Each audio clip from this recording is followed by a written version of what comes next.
Let's go to Tom Piotrowski standing by over at CommSec for a look at the markets this morning. What shape are we in today, Tom?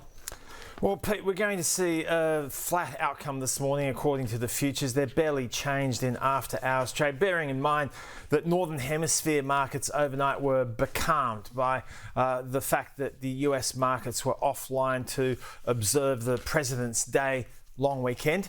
But in futures trade, we saw the Nasdaq move ahead by 0.25%.